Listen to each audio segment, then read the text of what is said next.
Hey folks, this is Mark Boyer reporting for YoChicago.com. I'm here on Grand Avenue in River West and about to do a little bit of grand walking this afternoon in River West and on into West Town. That's the idea, at least. I've seen a number of large, or at least medium-sized condo developments in these neighborhoods, and I'd just like to take a little stroll down Grand Avenue and see what's going on around here and what's behind all this development. Now, the first stop that we're making is here in the 700 block of Grand Avenue. We're just a couple doors down from the six-corner intersection of Milwaukee Avenue, Halsted, and Grand Ave. And we're here at the Edison Grand, which is a development that we've reported on a couple of times on YoChicago. And this development's been on the market for quite some time now. I believe construction was completed back in January of 2007, I want to say. And there's still at least one condo on the market. Last I checked, it was a two-bedroom, two-bath on the 5th floor, which is the top floor here. But yeah, not many changes here. That banner that you see on that first floor balcony or on the second floor, that's been out there for as long as I can remember, basically. Which is kind of surprising because this is, you know, one of the sort of cultural nightlife dining centers of River West and Grand Avenue. Right next door you have La Scarola, which is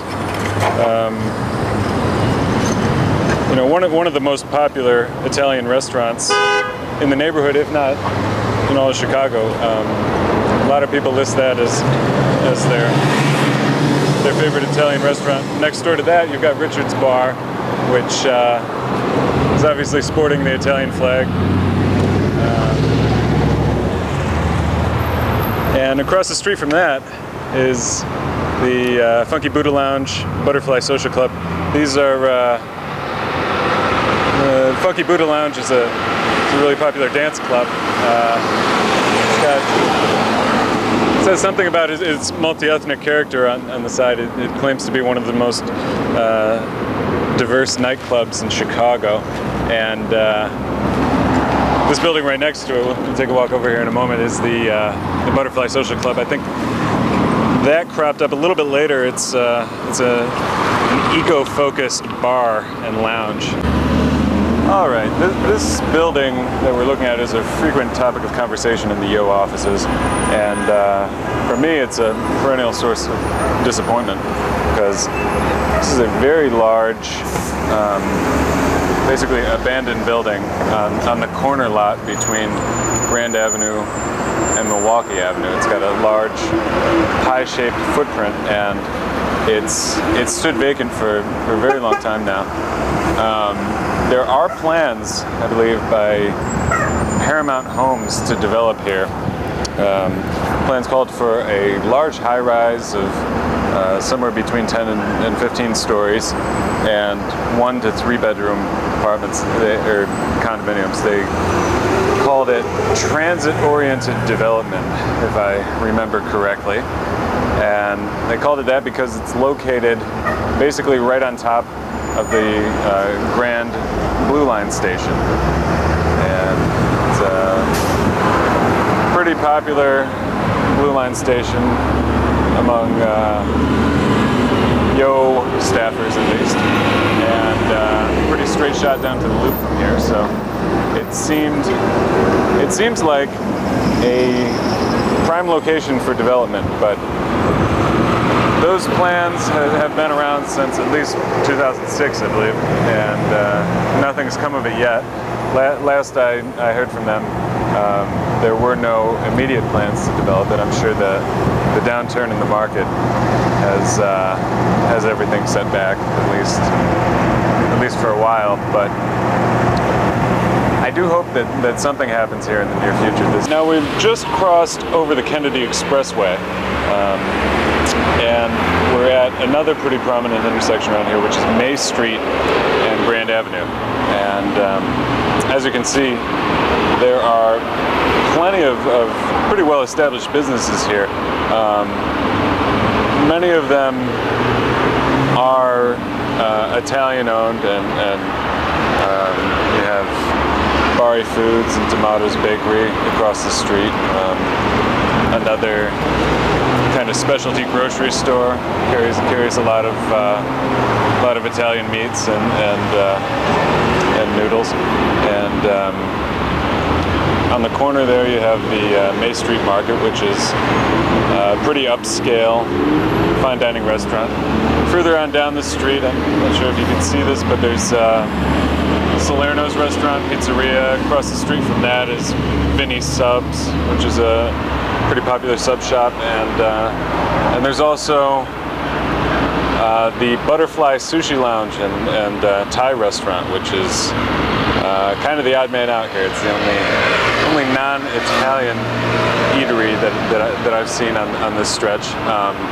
It's a very popular place. If you go in there on a weekday, it's a pretty good idea to get a reservation, I'd say.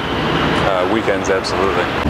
All right, now we're looking at 1400 through 1408 West Grand Avenue, right in the corner of Grand and Noble Street. And this is one of the larger new developments that I've been able to find on Grand Ave, in Westtown at least. And I think there are a bunch of vacancies here. There are 7 available condos. I spoke with George Furla about those, and he said that a few of them have been rented out. So I think maybe 4 of the 7 are currently occupied by rental tenants. You can, just from looking at these windows, you can see that there are certainly some people living in them right now. He said that 3 of them were left unfinished though. So it's still going to be possible for buyers of those 3 to customize and get whatever finishes they want.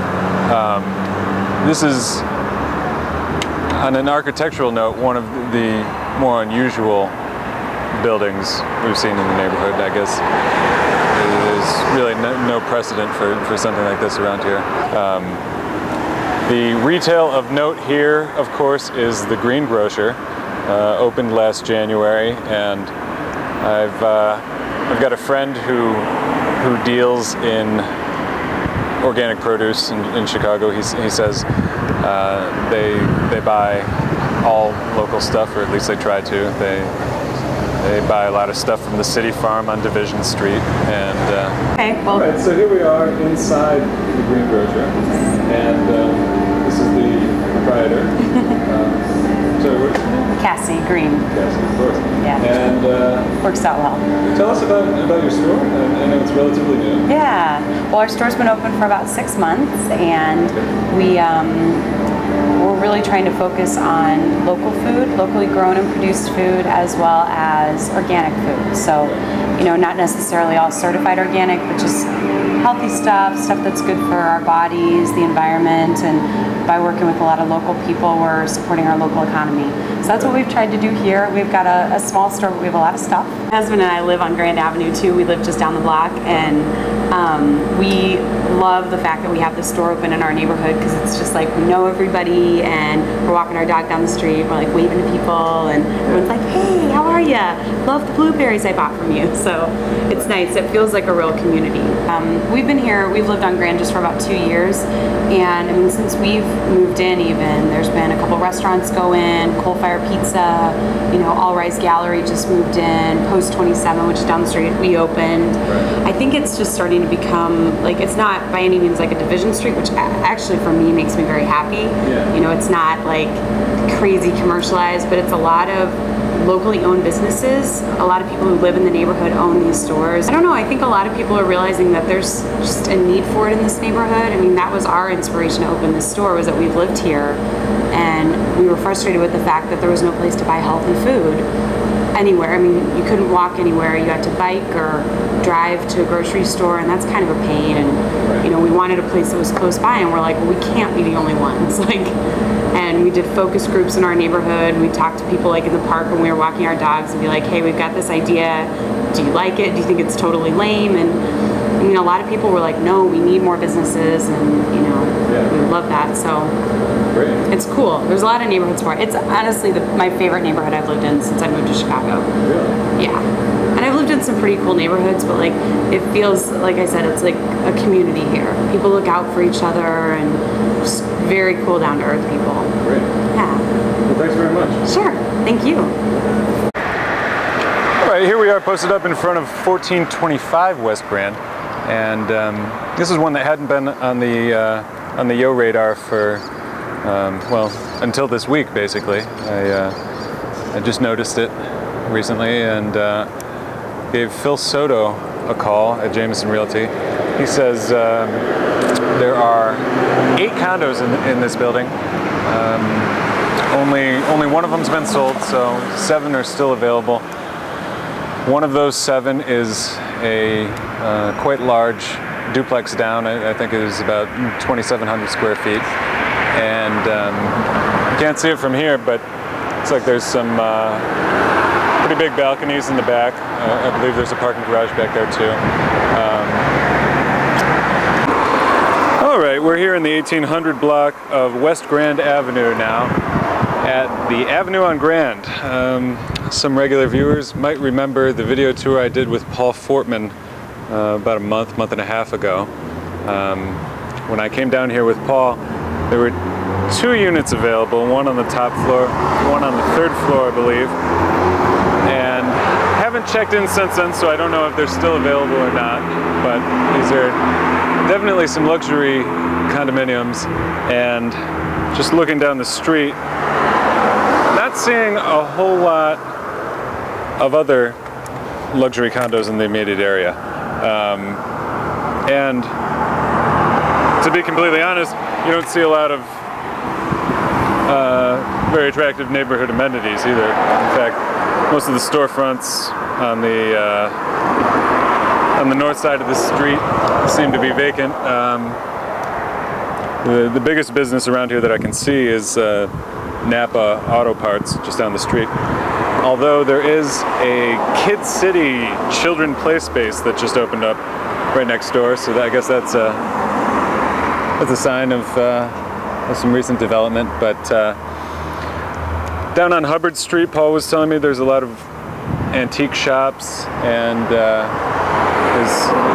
the warehouse district down there is being converted into some commercial space and retail. One good thing is pretty easy to find a parking spot around here. I don't remember whether or not they offer parking with the Avenue on Grand, but most times I've come down here, I've been able to park right exactly where I want to. So here you have it, Avenue on Grand.